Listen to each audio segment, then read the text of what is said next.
Whatever happened to the Internet of Things? 5 years ago, it was all the talk. Is the Internet of Things still a thing? I'm Larry Fedoruk, and this is Later That Same Life. On each episode of my weekly podcast, a different topic, discussion, or story from our lives.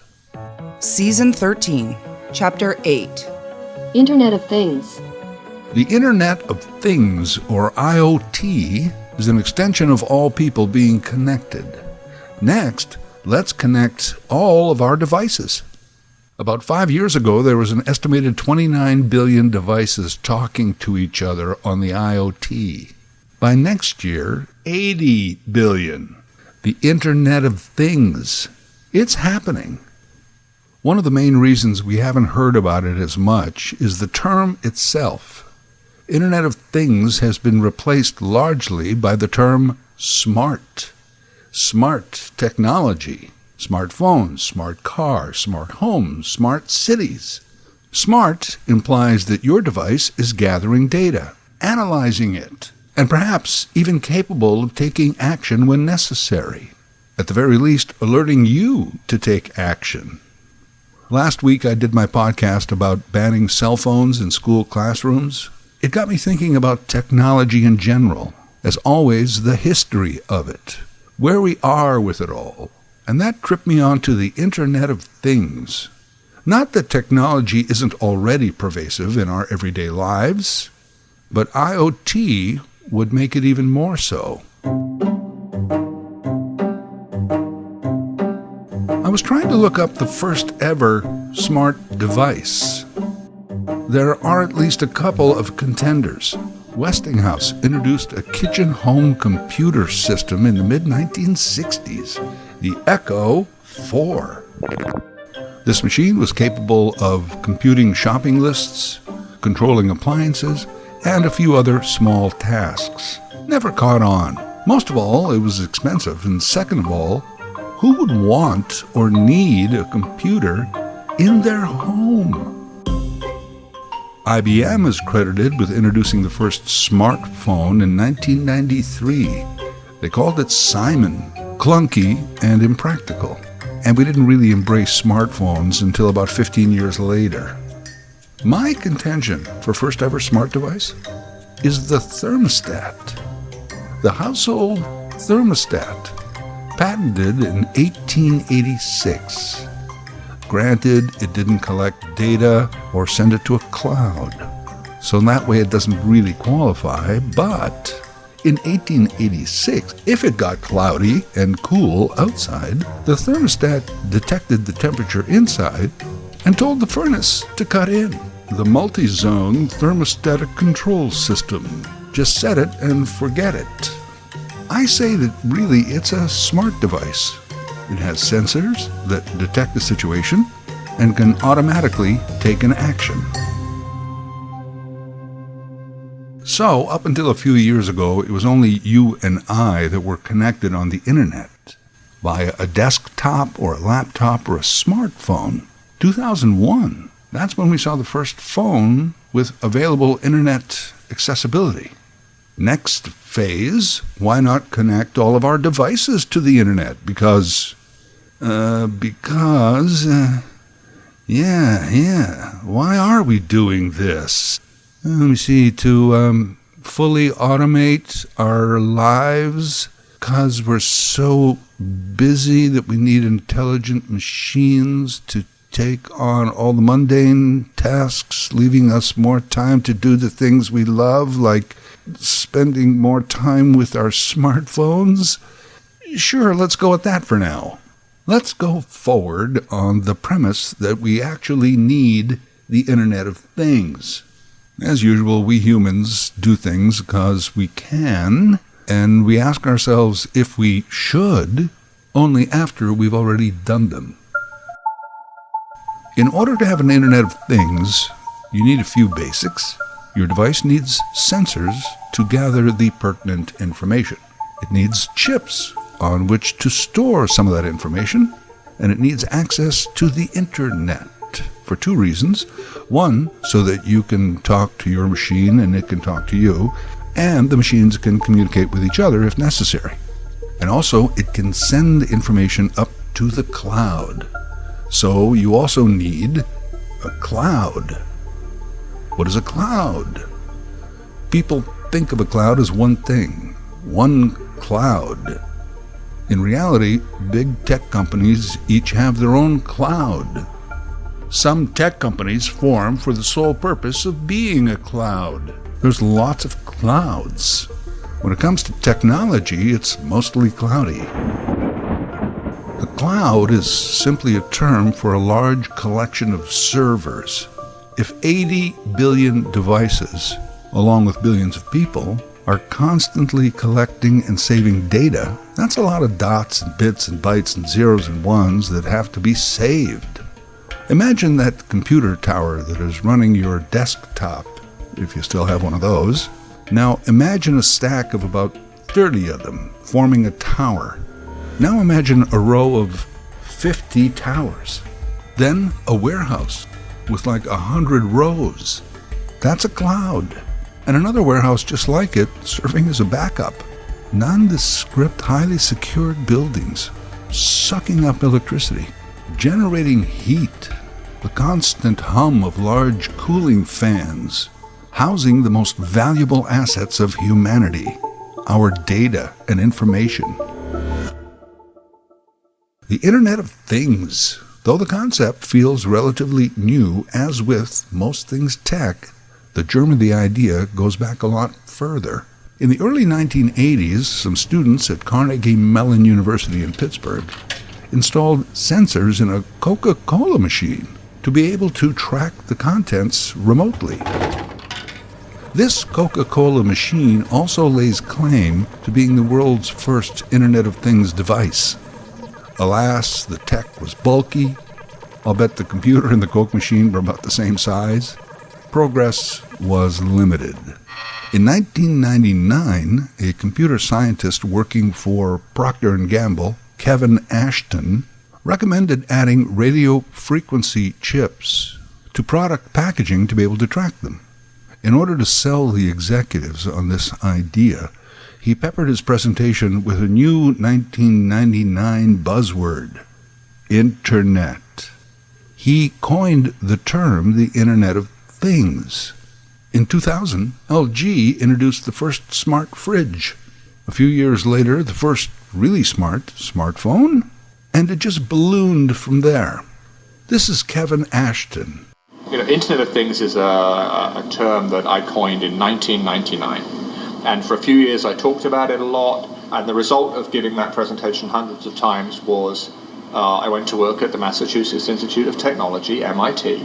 The future is absolutely predictable and completely unbelievable. It's as easy to predict the future as it is hard to believe it. Smart homes, smart cars, and smart cities are the most obvious examples of the Internet of Things. A smart home that is all sensored up and filled with these IoT devices can set your morning alarm, open the drapes for you when you wake up, get the coffee going, and even check the water heater to make sure that you're good for a hot shower. Actually, if you have one of those combination coffee grinder, coffee maker machines, it can tell you when you're running low on beans and automatically order them for you. Your fridge can construct a shopping list of all the other stuff you need, order those items, and then your doorbell cam will tell you when they arrive. Sensors can tell your sprinklers when the lawn needs watering. These machines talk to each other and or to you. You have 4 new text messages, 3 from people at work, 1 from your coffee maker. Smart washers, smart dryers. I guess the Maytag repairman is now my IT guy. Just extrapolate all of these kinds of things into smart restaurants, smart factories, and entire smart cities where digital technology is used to enhance the efficiency of all municipal services. Indeed, many of us may not feel that we need to live in a fully automated Jetsons home, but business and industry, those are considered huge growth categories for the Internet of Things. Recent example, A large wildfire was threatening the community of Churchill Falls near the upper corner of Labrador in Canada. Citizens had to be evacuated. The only people allowed to stay behind were workers at the local hydro plant that provided power to tens of thousands of customers. Eventually, the fire forced even them to evacuate. But the smart power plant was able to stay online. It was run remotely, and no one lost power. Another huge growth area for IoT is healthcare. Every diagnostic imagery device talking to each other, sharing the results with the doctors. You can get personal, affordable devices that will take an EKG, monitor your diabetes or your sleep apnea, and the data is immediately available to a medical expert. Heck, Elon Musk and a bunch of others are putting chips right into your brain. Your brain is in the cloud. Been there. With an expected 80 billion devices connected, the number of sensors and cameras and all gathering data, well, you can imagine just how much of your day is monitored, stored, maybe even crunched as valuable data. Privacy and security are two big issues. It's estimated that last year alone there were about 1.5 billion attacks on devices. Two-edged sword here with all this IoT. With all the data and information out there is a bigger target for the bad actors. But on a positive note, if all this information is properly assembled, it can make it easier to recognize some anomalies associated with a cyber attack and shut it down before it happens. Many of the attacks you see now are mostly for ransom on hospitals, businesses, even governments. And these are because many organizations skimped on security.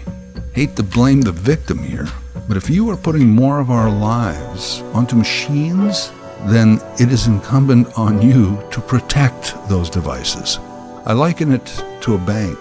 Not that anyone goes to a teller anymore or even uses cash, but tellers no longer have a big drawer full of money right there beside them. If you want cash, a teller has to go to a machine which counts out only the exact amount and sends it out from behind a wall. Build that wall. Security and privacy seem essential. It's expected. A human right. Agreed. But follow me on this story for a while. Kevin Spacey was recently asked about power imbalance in a potential relationship. His response was, just because I'm famous, can I not approach someone like a normal person? I'm paraphrasing. Well, the answer is, you cannot be a famous movie star and expect to live like a normal person. The two things cannot coexist. So we cannot rely on the Internet of Things and all of this collective data providing us with more efficient homes and cars and workplaces and cities, and then also expect somehow our lives are going to be completely private. Those two things cannot coexist. Privacy, security, sure, but if you're going to jump into the ocean, expect to get wet.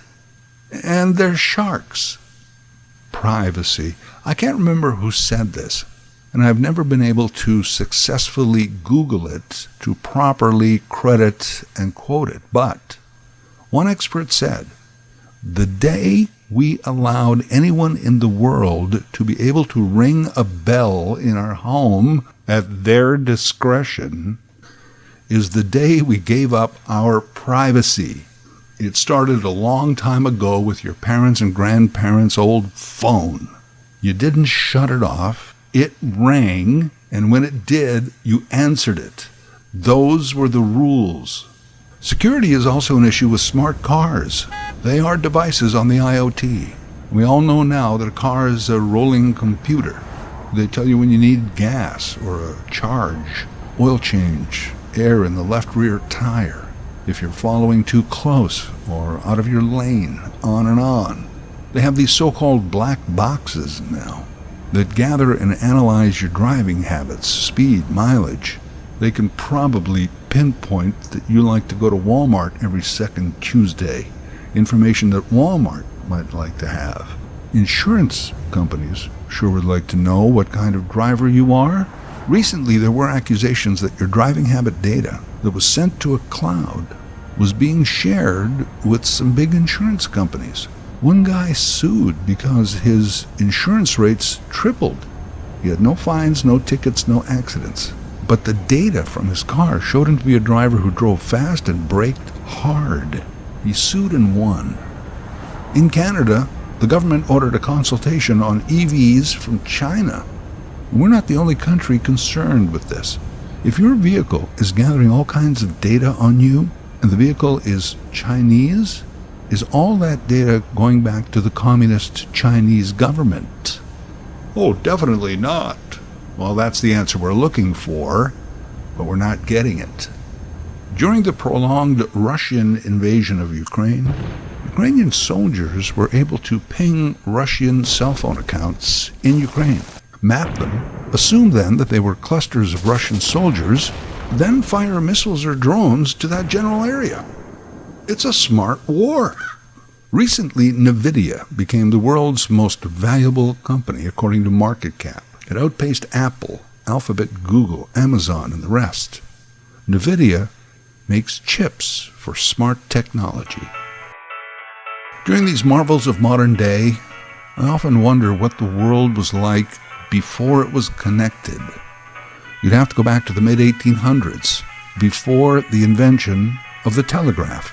Well, we were connected before the telegraph, but by stagecoach, Pony Express, postal delivery. Need to get a message overseas? 5 to 7 days minimum by ocean liner. Those were the days, huh? Every once in a while, the king would send a town crier over to the village square to share the news. Hear ye, I am Cronkite the crier, sent by the king. Now hear this.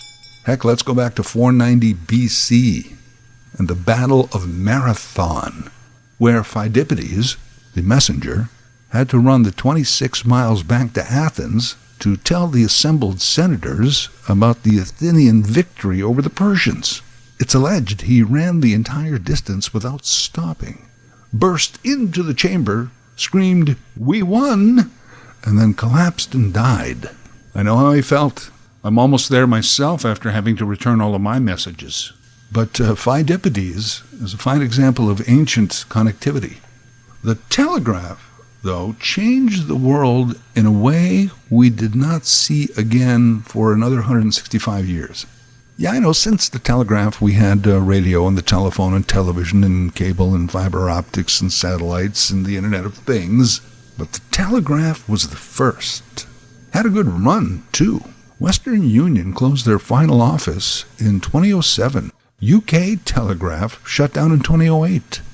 India, the last nation to shut down their telegraph services, did so in 2013. Can you imagine? 2013? Mr. Jones, telegram for you. A what? Now we have over 3,100 satellites in space orbiting the Earth, whose job is communications. In North America alone, there are about 150,000 cell towers and almost 500,000 smaller cell nodes. Hard to believe we can still find a dead zone. The world has over 1 million kilometers of fiber optic cable, much of it at the bottoms of oceans. All of this so that we can have the Internet of People and the Internet of Things, good, bad, or otherwise. Yeah, the reason to be optimistic is because of future generation. Our children and grandchildren are going to do what our grandparents and great-grandparents did. They're going to face down the problems they see.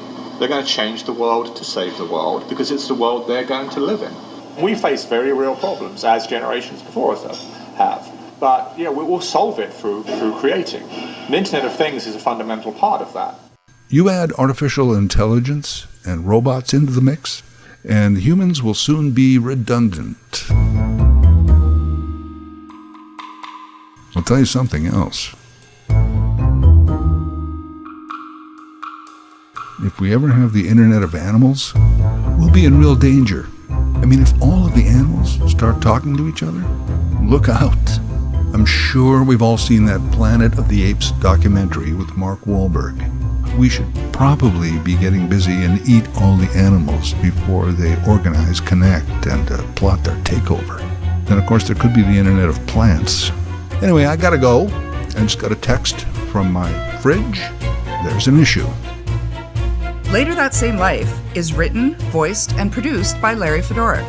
LarryFedoruk37@gmail.com.